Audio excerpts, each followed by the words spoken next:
दिल को जलाना मत सीखो, मार सको तो मन को मारो, प्राणी मारना मत सीखो। कमा सको तो पुण्य कमाओ, पाप कमाना मत सीखो। मेरे अध्यात्म जीवन के पोषक अर्चनी वंदनी संत समाज, धर्म प्रेमी सज्जनों, श्रद्धा मूर्ति माताओं, प्यारे बच्चों, कल और परसों व्यवहार पक्ष पर विस्तृत चर्चा हुआ है। व्यवहार पक्ष पर जोर इसलिए डाला जाता है क्योंकि जब तक व्यवहार हमारा शुद्ध ही नहीं होगा, परमार्थ सद सकता नहीं। व्यवहार की शुद्धि बिना परमार्थ सद सकता नहीं। आज मैं उनसे हटकर के सदगुरु कबीर की एक पंक्ति है, ज्ञान सदगुरु कबीर का बीजक पूरा खजाना है। पूरे बीजक में से ज्ञान 34 एक प्रकरण है, ज्ञान 34 प्रकरण से उसमें से एक पंक्ति है। एक पंक्ति है, खखा चाहे खोरी मनावे। यदि आत्म शांति चाहते हो, जीवन में परम उपलब्धि को चाहते हो, तो खोरी मनावे। सदगुरु कबीर साहेब सब तरफ घूमने वाले संत थे। वो गुजराती भी कहते हैं, ई ले ऊ व्यवहार, ये गुजराती शब्द में आता है। हिंदी भी कहते हैं, भोजपुरी भी कहते हैं, और छत्तीसगढ़ी भी कहते हैं। एक छत्तीसगढ़ी शब्द है, खखा चाहे खोरी मनावे। खोरी क्या चीज है? आप लोग कहते हैं अपने भाषा में खोरी, खोरी मतलब गली। सदगुरु कबीर साहब ये कह रहे हैं कि यदि शांति चाहते हो तो अपने इंद्रियों को अपने वश में कर लो। जो आदमी अपने इंद्रियों को वश में कर लेता है, वो व्यक्ति परम उपलब्धि को प्राप्त कर लेता है। और जो व्यक्ति अपने इंद्रियों को अपने वश में नहीं कर पाता है, वो नाना प्रपंच करते हुए भी जीवन को तबाह कर लेता है। हम सब के सब असंयमित जीवन जीते हैं। हमारे जीवन में संयम नाम का चीज ही नहीं है। कोई भी साधक परम तत्व की ऊंचाई पर पहुंचता है, परम ऊंचाई पर पहुंचता है, अत्यांतिक सुख की प्राप्ति करता है, वह साधक संयमी होता है। चाहे बुद्ध हो, कबीर हो, महावीर हो, ईसा हो, मोहम्मद हो, राम हो, कृष्ण हो, जो भी आप संतों का नाम लेंगे, जो परम उपलब्धि को प्राप्त करता है वह संत संयमी होता है। और बिना संयम के जीवन में कोई विकास नहीं कर सकता है। कामी, क्रोधी, लोभी, मोही, लालची आदमी जीवन में विकास नहीं कर सकता है। ये क्षणिक सुख मिलता है इन चीजों से, बाद में सिर्फ दुख और दर्द भरी जिंदगी होता है। इसलिए संयम बहुत जरूरी है। संयम करे तो किसका संयम करे? संयम क्या चीज है?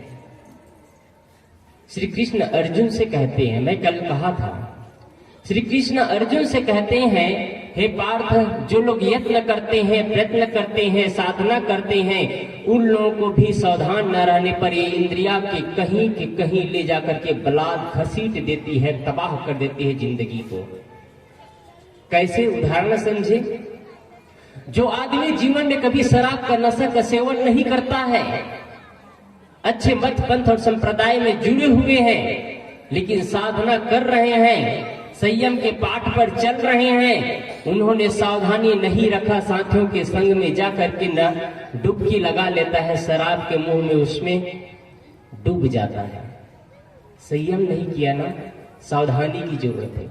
ये हमारे इंद्रियां हैं, ये सरसों के दाने की तरह होता है। बस कोई आदमी सरसों के दाने को ले ले और एक पोटरी में बांध दे, पोटरी बांध करके दाने को रखे और सरसों के दाना का पोटरी खुल जाए। इमेजिन करिए आप लोग, सरसों के दाना का आप पोटरी रखे हो, वो पोटरी अगर खुल जाए तो सरसों के दाने कहाँ जाएगा? कहीं गलीचे के नीचे चला जाएगा, कहीं दरी के नीचे जाएगा, कहीं चटाई के नीचे जाएगा, कहीं चौकी के नीचे जाएगा। पुनः उन सरसों के दाने को बटोरना कितना मुश्किल है। हम सब की इंद्रियां वैसे ही है। यदि हमने इंद्रियों को अपने वश में रखा, अपने तन मन वचन को अपने वश में रखा, तब तो ठीक है, नहीं तो इंद्रियां हमको जीवन में तबाह कर देती। आज क्या हो रहा है आप सब जानते हैं।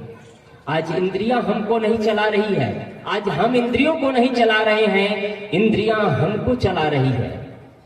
हम इंद्रियों को अपने इशारे पर कंट्रोल नहीं कर पा रहे हैं। हमारे जीवन में कोई डिसिप्लिन नहीं है, कोई डिसिप्लिन नहीं, जीवन में कोई रौनकता नहीं, जीवन में कोई चमक नहीं, बस मरे मरे उदासी जीवन जीते हैं।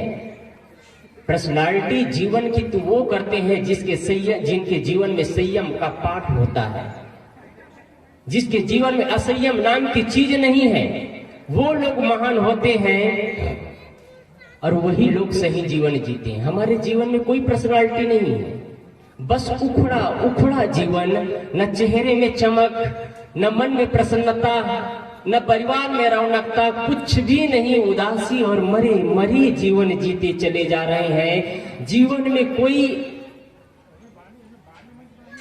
कुछ भी नहीं रह गया, बस जी रहे हैं और इसी को जीना नहीं, इसी को जीवन को घसीटना कहते हैं। हम सब क्या करते हैं, जीवन को जीते हैं या घसीटते हैं? हम सब अपने जीवन को जी नहीं रहे हैं, घसीट रहे हैं।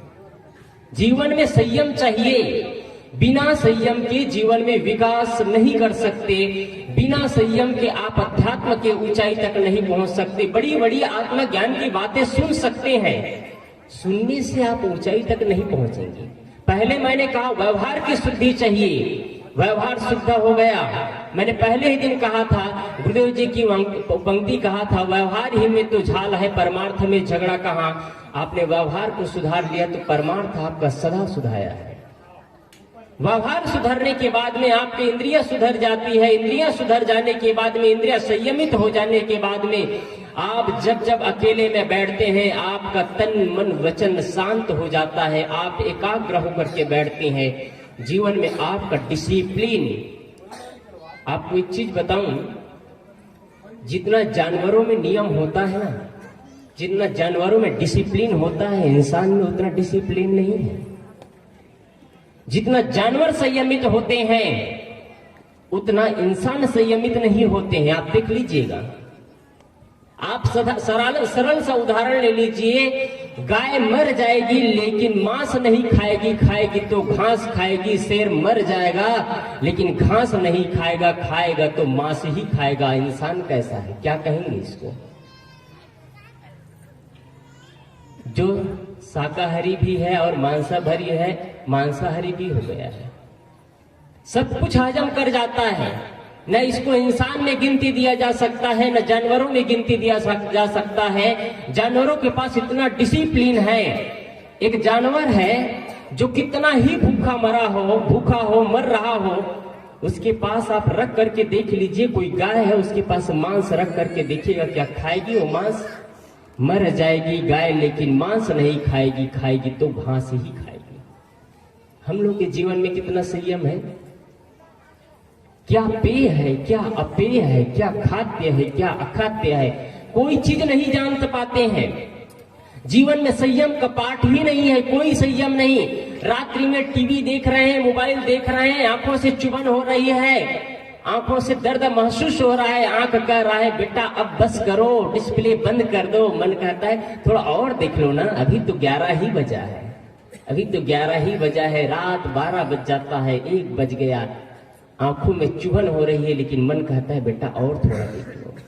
जब खाना शुरू करते हैं, अच्छे अच्छे मिठाई आता है, मिष्ठान आता है, 2-4 पीस खाए, 5 पीस खाए, अच्छा लग रहा है, अंदर पेट से आवाज आ रही है अब बेटा मत खाना, नो स्वास्थ्य के लिए बहुत नुकसानदायक है।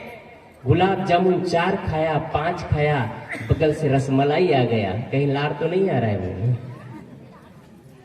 मन कहता है थोड़ा और खा लो ना, क्या होता है? मैं संयम की पाठ कह रहा हूं। मैं आज का विषय ओनली संयम पर ही बताऊंगा। मैं बिना जीवन के संयम में विकास नहीं, बिना संयम के जीवन में विकास नहीं कर सकते, उत्थान नहीं कर सकते। संयम चाहिए, डिसिप्लिन होना जीवन में बहुत ही जरूरी है, जिसे हम बुद्ध, कबीर, महावीर, ईसा, मोहम्मद, रामकृष्ण कहते हैं। उनके जीवन में डिसिप्लिन था, संयम था, तब वो महान हुए।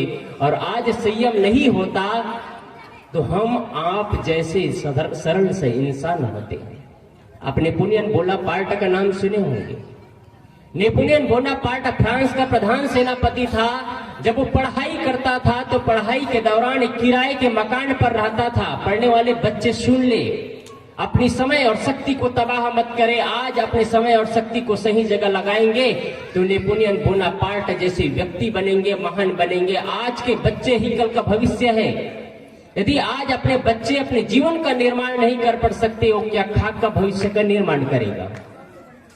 इसलिए आज के बच्चे सावधान रहे, भविष्य को सही जगह लगाना है, भविष्य में अपना निर्माण करना है। तो नेपोलियन बोनापार्ट का नाम आप सुने होंगे। नेपोलियन बोनापार्ट फ्रांस का प्रधान सेनापति था।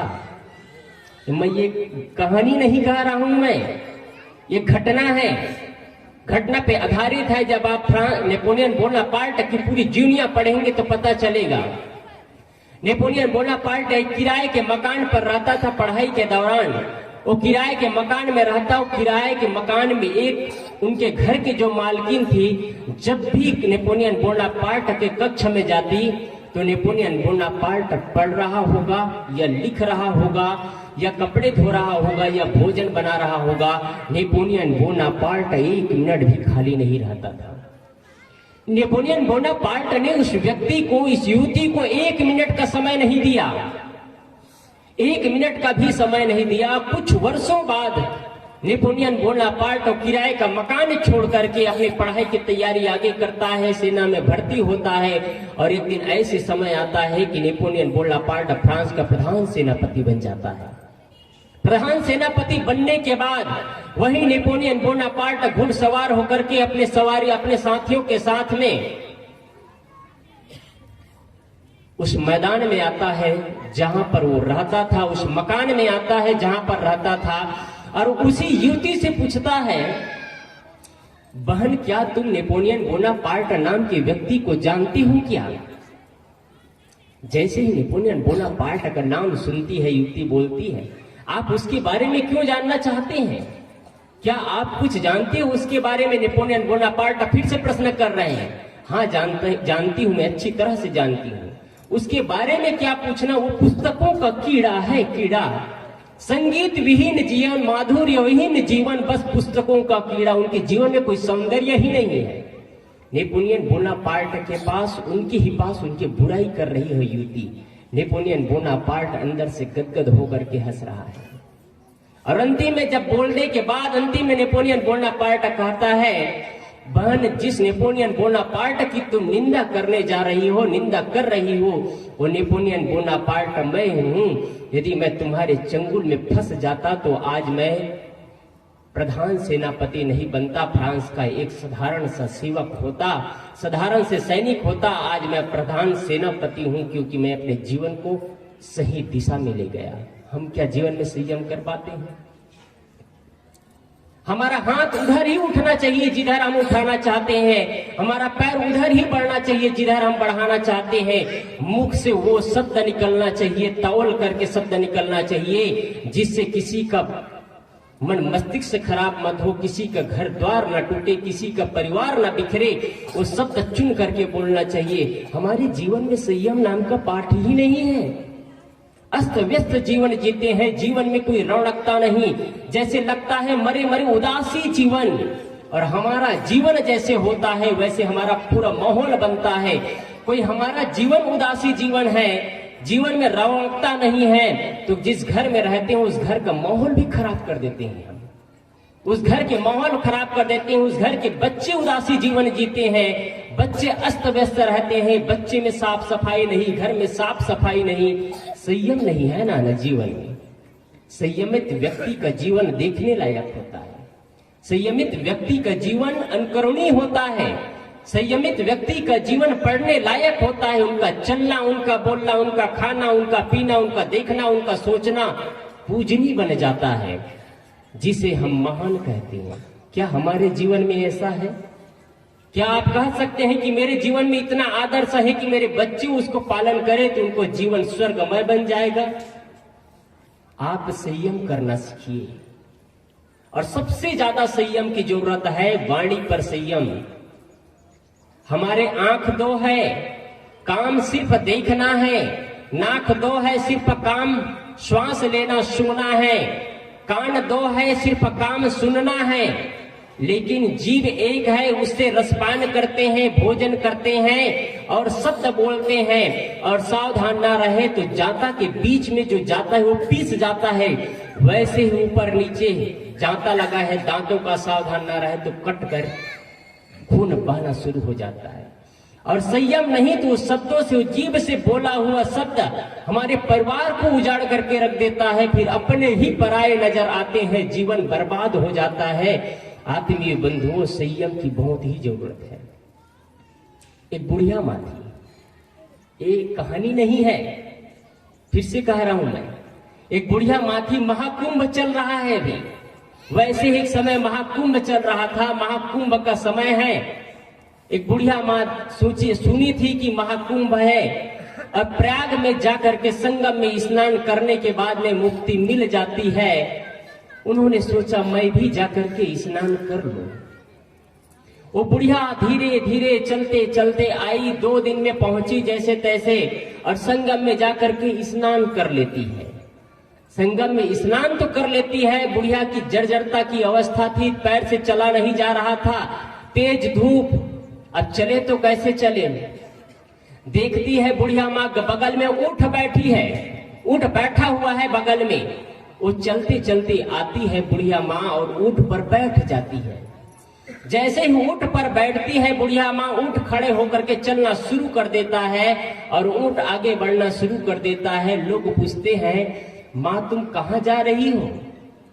बुढ़िया माँ क्या बोलती है, बेटा ऊंट जिधर ले जाए उधर ही मैं चली जाऊंगी, क्योंकि मेरे हाथ में ऊंट का नखेल नहीं है। नखेल मतलब समझ रहे हैं, उसका रस्सा मेरे पास नहीं है, मैं रस्से से उसको कंट्रोल नहीं कर सकती।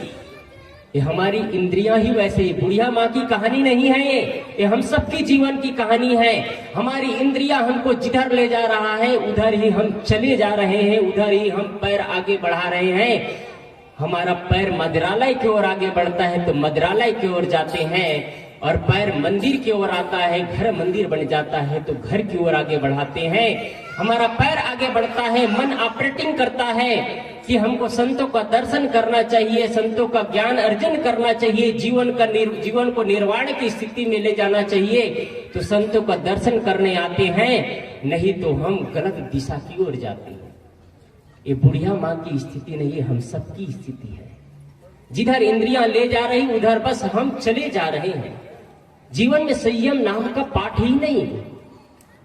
संयम करना सीखे, उतना ही खाए जितना हजम कर सकते हैं, वो चीज ही खाए जो आपका पेट पचा सकता है, और बाकी चीज मत खाए। आज इतना द्रव्य आ रहा है खाने पीने का, और आप सभी से निवेदन करना चाहूंगा कि पैकेट बंद चीज कम से कम यूज करिए।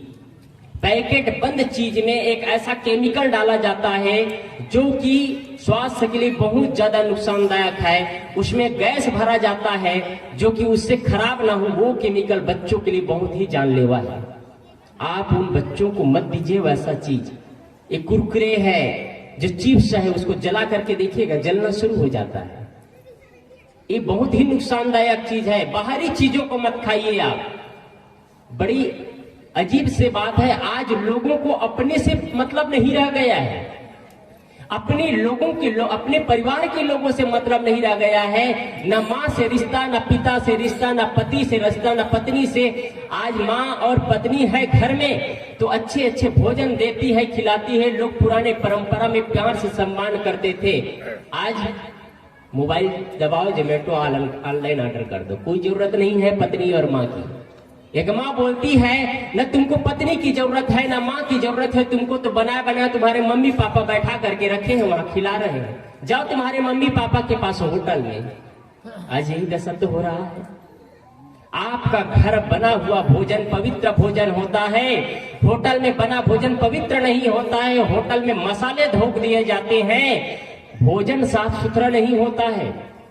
आप भोजन नहीं जहर को रसपान करते हैं।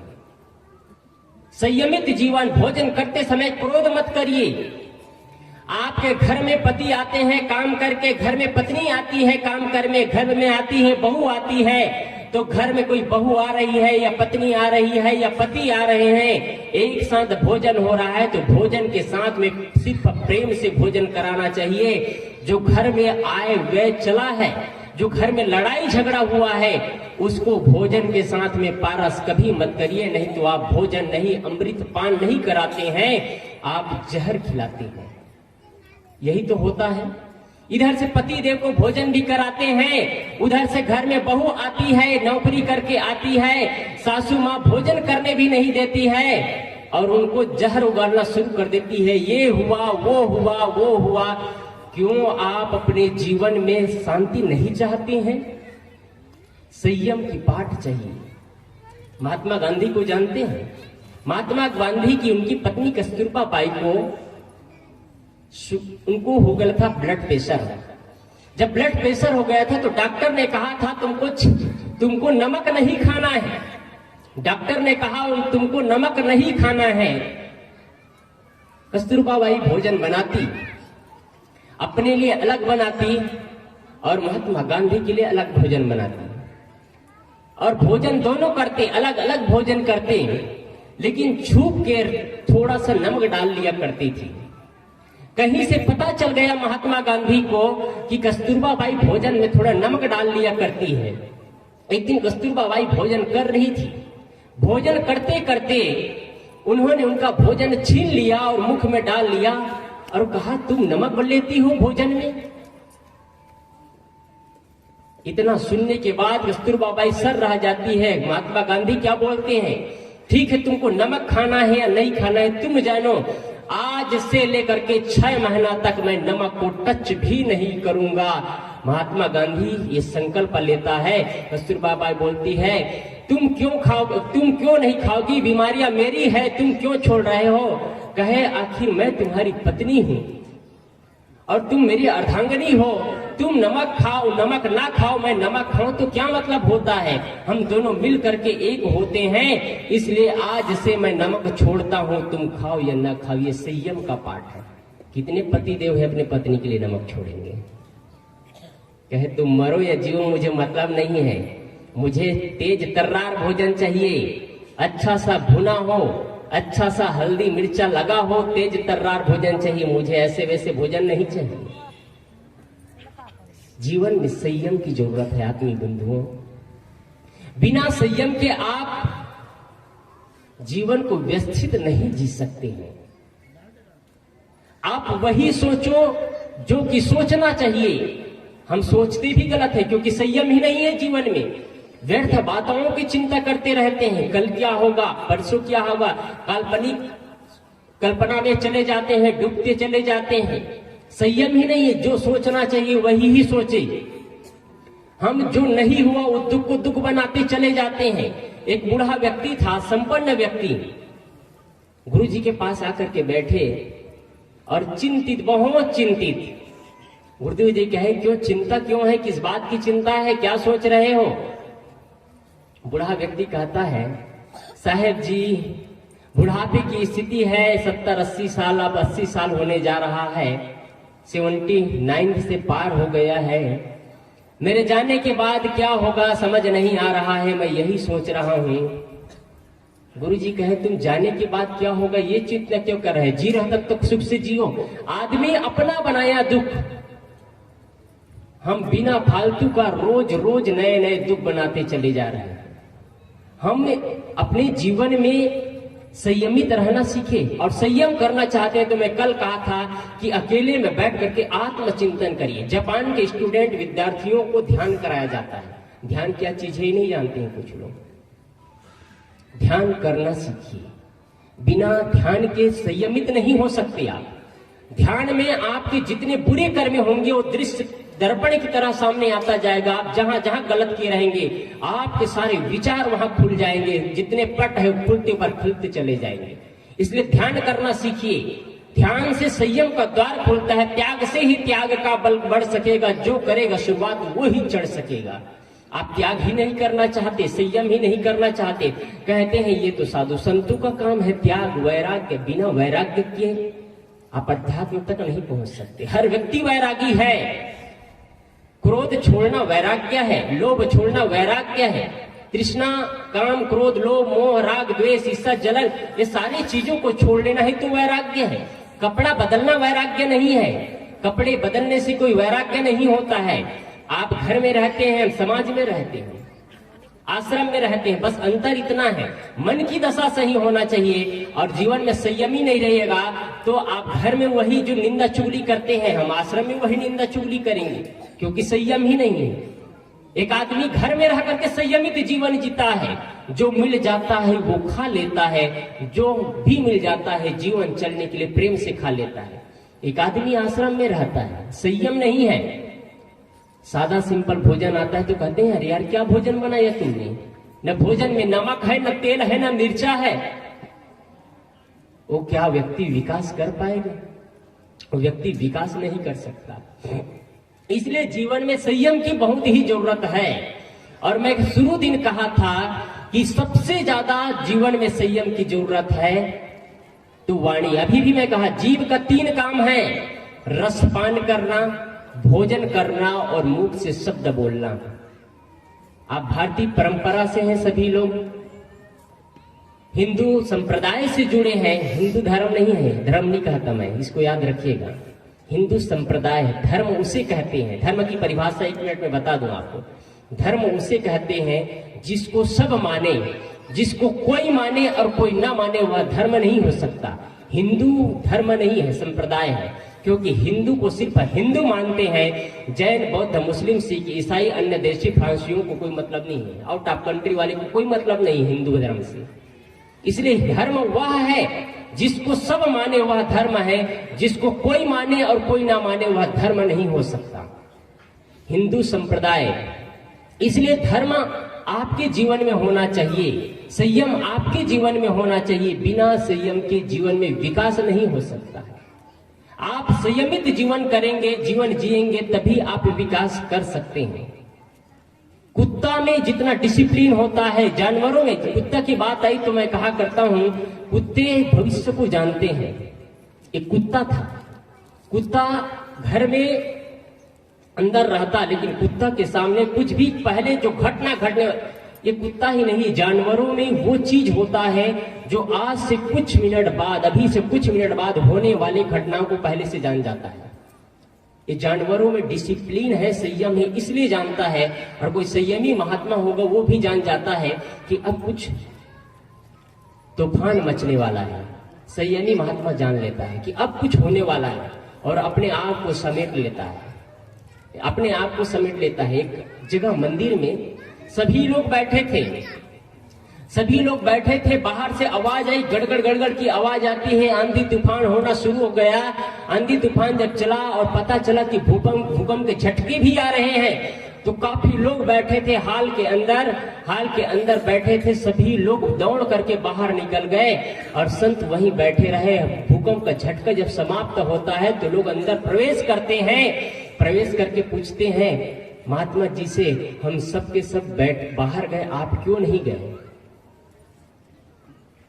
महात्मा जी कहते हैं आपने भूकंप के डर से बाहर भगे और बाहर प्रवेश किए, बाहर चले गए, और मैं इस भूकंप के झटका मुझे प्रभाव नहीं डाला, इसलिए मैं भीतर प्रवेश कर गया, अपने अंतरात्मा में खो गया, मुझे उसका प्रभाव नहीं पड़ा। मैं भी बाहर गया, तुम भी बाहर गए, मैं तुम लोगों से बाहर हट करके अपने अंदर गया और तुम लोग हाल से हट करके बाहर मैदान में गए, अंतर इतना ही है। इसलिए संयम चाहिए। मैंने नेपोलियन बोनापार्ट का नाम बताया, उनके जीवन में संयम था। कुत्ता का बात कह रहा था मैं। एक जगह एक बड़े व्यक्ति, पैसे वाले व्यक्ति के पास कोई चीज की कमी नहीं होती है। ये जापान की घटना है। जापान में एक बड़े व्यक्ति, जहां पैसों की कमी नहीं। वो जापानी लोग भारत में आए और भारत में आने के बाद एक बड़ा सा मंदिर उसको देखने के प्रयास किए, देखना चाहते थे। लेकिन जैसे ही मंदिर में जाना चाहते थे, मंदिर के मेन गेट पर ही लिखा था कि मंदिर के अंदर कोई भी कीमती वस्तु, कीमती चीजें नहीं ले जा सकते। थैला, मोबाइल, कैमरा, बैग, कोई भी चीज, चप्पल, जूता, सब कुछ छोड़ करके जाना, यहाँ अंदर प्रवेश वर्जित है। जापान से आए हैं लोग, सभी लोग देखना चाहते थे। अब रुके तो कौन रुके, उनके पास में कुत्ता था, देखने से भी डरावना, भयानक कुत्ता। कुत्ता को उन्होंने कहा, सभी लोग सामान एक जगह रख दिए। सामान एक जगह रखने के बाद कुत्ता से कहा, देखना बेटा, इसका ध्यान रखना, हम आ रहे हैं। करीब मंदिर घूमने में 1 घंटा से ज्यादा लगता है। कुत्ता वहां से टस के मस नहीं होता है, हिलता भी नहीं, किसी में ताकत नहीं कि उनके सामान छू सके कोई। जानवरों में इतना डिसिप्लिन है, हमारे जीवन में कितना संयम है। असंयमित जीवन। आप सभी याद करिए, आपने अपने बहू को कैसे कैसे कटु शब्द बोले होंगे। आप सभी याद करिए, आपने अपने सासू माँ को कैसे कटु शब्द बोले होंगे। आप सभी याद करिए कि अपने ही पिता को, अपने ही माँ को, अपने ही पत्नी को कैसे कैसे कटु और तीखे शब्द बोले होंगे, जिसकी वजह से आज आपको नफरत करते हैं, वो आज आपसे प्रेम नहीं करते हैं। क्या संयमित होता तो जीवन ऐसे होता। संयमी लोगों से प्रेम करते हैं, हर व्यक्ति प्रेम से, चित्र से, चरित्र से ज्यादा प्रेम करते हैं। चित्र के अपेक्षा चरित्र से लोग ज्यादा प्रेम करते हैं। कोई चित्र से सुंदर दिखता है, शरीर से सुंदर दिखता है तो लोगों को कुछ देर के लिए प्रेम होता है, लेकिन कोई आदमी चरित्र से, स्वभाव से सुंदर है, उनसे आदमी लोग मिलना चाहते हैं, उनसे बातें करना चाहते हैं। संत कोई स्मार्ट नहीं दिखते हैं, कोई रंगाई पुताई पुट्टी लगा करके नहीं आते हैं यहाँ। आप लोग तो पुट्टी लगा करके आते हैं, समझ आता हूँ भाई। समय का दौर है, बदलता चला जाता है। समय और परिस्थिति के हिसाब से जीना चाहिए, गलत तो नहीं है, लेकिन ज्यादा अच्छा है आप वो भी करें, लेकिन चरित्र तो अच्छा ही है, लेकिन स्वभाव को सुंदर बनाएं। आपके स्वभाव इतना माधुर्य होना चाहिए, आपका स्वभाव इतना सुंदर होना चाहिए कि आपके बाहरी लोग प्रेम करें या ना करें आपसे, लेकिन नजदीक के लोग तो प्रेम करें। ये प्रकृति का नियम अलग है और मनुष्य का मन का नियम बड़ा अलग है।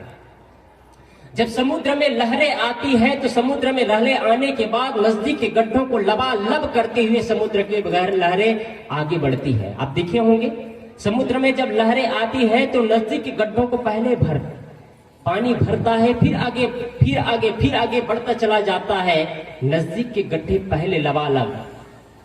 आदमी का स्वभाव क्या है, अपना भाई प्रिय नहीं लगता है, मित्र के बच्चे वो अच्छे प्रिय लगते हैं। अपने बच्चे प्रिय नहीं लगते हैं, अपने मित्र के बच्चे प्रिय लगते हैं। अपने भाई प्रिय नहीं लगता, पड़ोसी प्रिय लगते हैं। अपने माँ बाप प्रिय नहीं लगते, बगल वाले प्रिय लगते हैं। अपने बहन प्रिय नहीं लगते, बगल वाले भाई का बहन प्रिय लगते हैं। दूर का डोल सुहावन।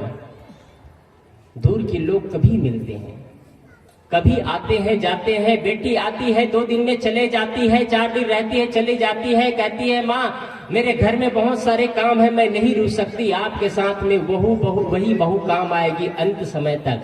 आप कहेंगे शायद फिर वही बात कर रहे हैं, वही तो जरूरी है। आज अध्यात्म तक कौन कौन पहुंचे हैं। अध्यात्म की बात तो सब ऊंची ऊंची बात कर लेते हैं, लेकिन ड्रिंक लेना नहीं छोड़ पाते हैं। टाइटल तो लगा लेते हैं कबीरपंथी, राधा स्वामी, गायत्री। आज शराब भट्टी कौन चला रहे हैं? सभी धार्मिक लोग शराब भट्टियों को चला रहे हैं।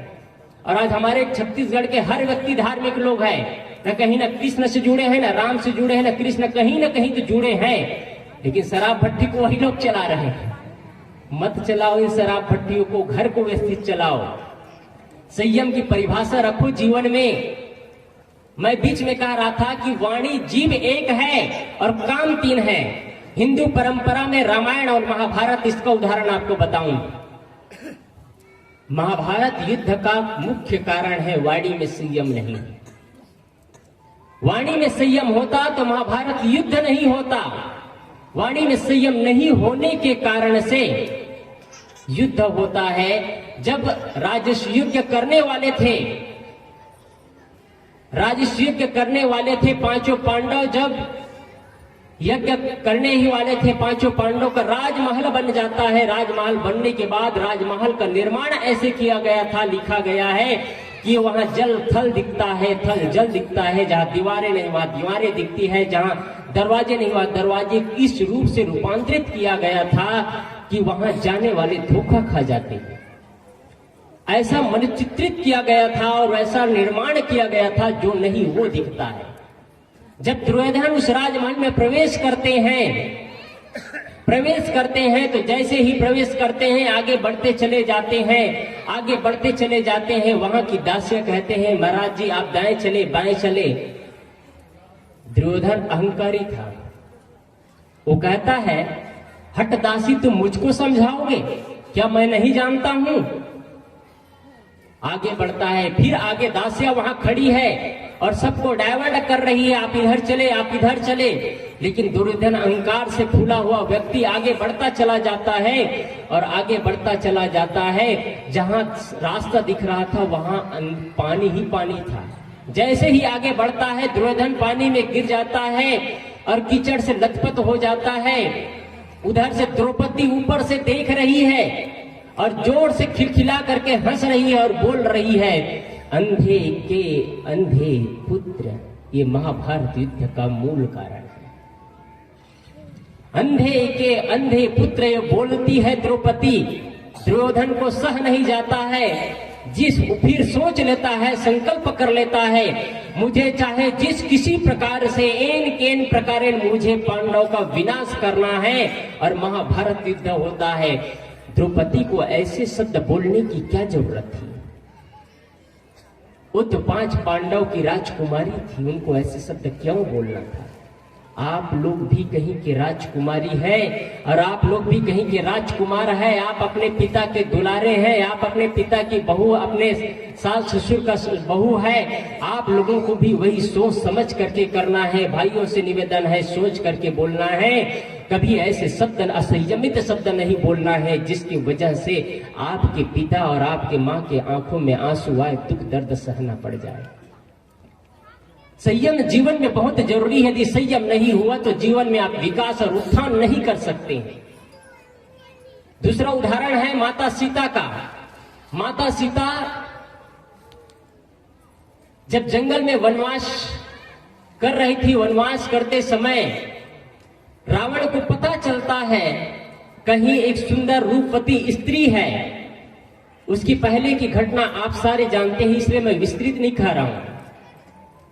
और वो सुनने के बाद में जिस किसी प्रकार से वो मारीच को भेजता है और कहता है कि तुम हिरण का वेश धारण करके जाओ, और स्वर्ण हिरण बन करके मारीच जाता है। जैसे ही मारीच जाता है स्वर्ण हिरण देखती है माता सीता, और माता सीता देखती है स्वर्ण का मृग है। वो कहती है जिस किसी प्रकार से मुझे स्वर्ण का मृग चाहिए। श्री राम कहते हैं लक्ष्मण से, हे भ्राता तुम्हारी भाभी को स्वर्ण मृग बहुत पसंद है, जिस किसी प्रकार से इसको लाना होगा। श्री राम के कहने पर श्री लक्ष्मण कहते हैं भैया ये जंगलों से घिरा, जानवरों से घिरा हुआ जंगल है, राक्षसों से घिरा हुआ जंगल है, यहाँ धोखा हो सकता है। स्वर्ण मृग के जाल में नहीं फंसना चाहिए, आपको ऐसा नहीं करना चाहिए। श्री राम कहते हैं तुम्हारी भाभी को पसंद है इसलिए लाना होगा, और वो चला जाता है।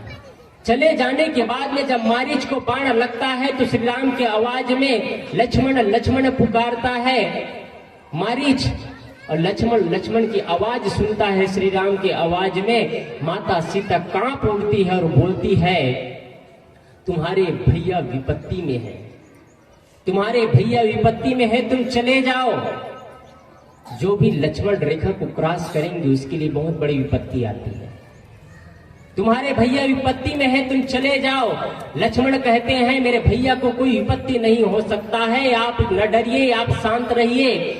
और न जाने पर माता सीता बोलती है वो तो मर्यादा पुरुषोत्तम श्री राम की भार्या है, राजा दशरथ की पुत्र वधू है, उसको ऐसे कटु और तीखे शब्द बोलने की क्या जरूरत थी। उन्होंने कहा कि तुम भरत और तुम पहले से अयोध्या में मीटिंग कर चुके थे कि श्री राम को मार लेंगे और हम सीता को अपना लेंगे, मैं तुम्हारे चंगुल में कभी नहीं फंसने वाली हूँ। ऐसे ऐसे शब्द, तीखे शब्द बोला जाता है।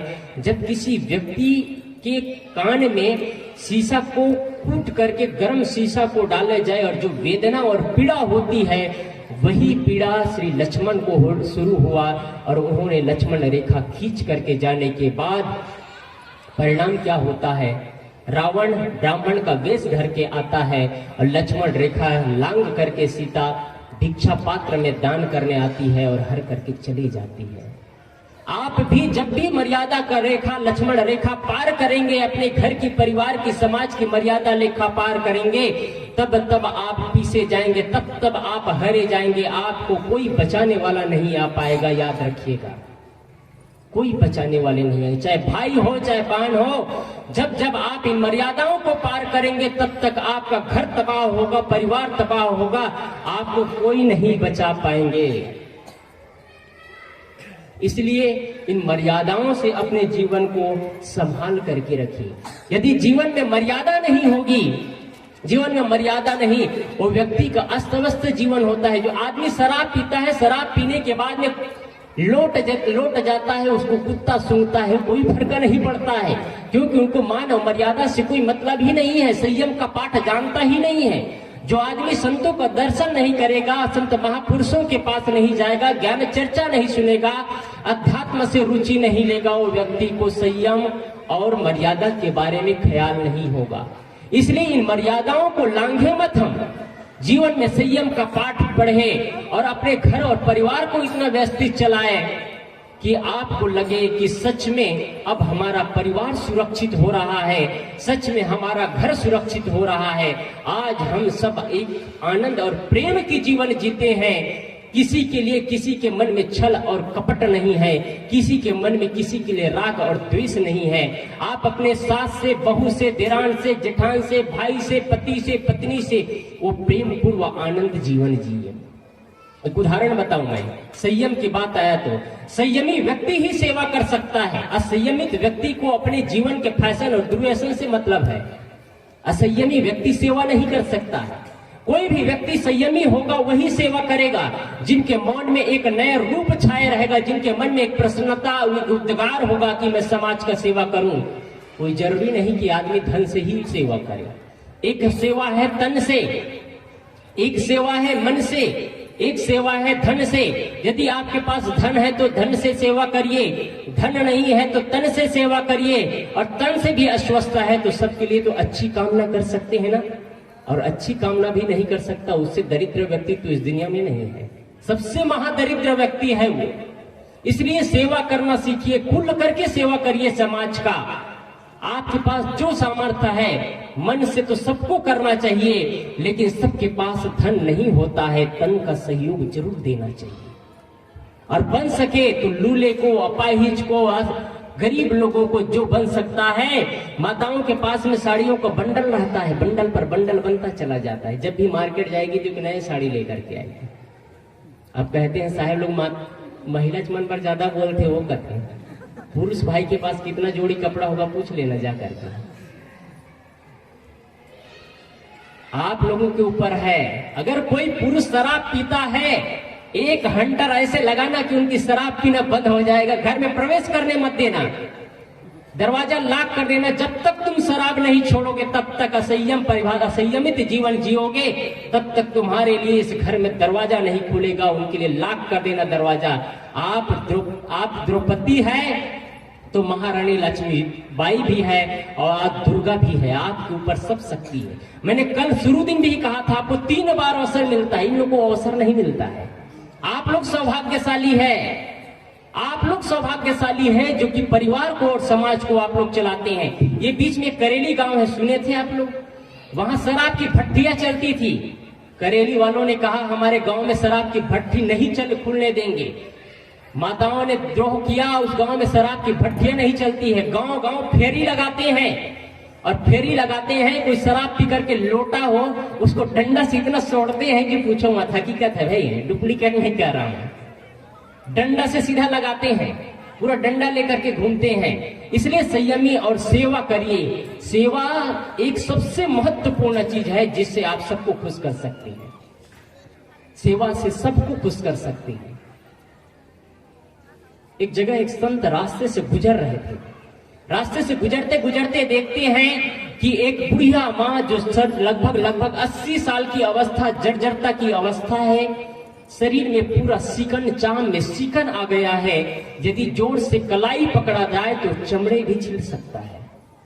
जोर से कलाई पकड़ा जाए तो चमड़े भी छिल सकता है, यह संभावना है। इतना मुलायम सा शरीर, 80 साल की अवस्था। उसको एक माँ है, उस माँ को बड़ी प्यार से एक बेटी नहला रही थी। संत उधर से गुजरते हैं और माँ की जर्जरता की अवस्था देखते हैं। इतना जर्जर अवस्था, बड़ी प्यार से और बड़े श्रद्धा से। एक नहलाना अलग होता है, पानी को उड़ेड़ देते हैं, नहला दिए कह देते हैं। एक होता है भाव से भर करके, प्रेम और श्रद्धा से गदगद होकर के, समर्पित होकर के नहलाना, वो अलग चीज है। कोई भी काम यदि समर्पित होकर के किया जाता है तो उनका तन मन प्रसन्न होता है। वो बहन बड़े प्रेम से, श्रद्धा से, भाव से अपने सासू माँ को नहला रही थी। उधर से संत गुजरते हैं, देखते हैं आखिर कौन है इसकी। संत पूछते हैं, क्या बेटी तुम्हारी सासू माँ है, बड़े प्यार से नहला रही हो? वो बेटी क्या बोलती है, नहीं भगवान, मेरी सासू माँ नहीं है, उससे बढ़कर के रिश्ता है। उनको आश्चर्य हुआ कि सासू माँ से बढ़कर के रिश्ता क्या हो सकता है? क्या तुम्हारी माँ है जो इतनी बड़ी प्यार से नहला रही हो?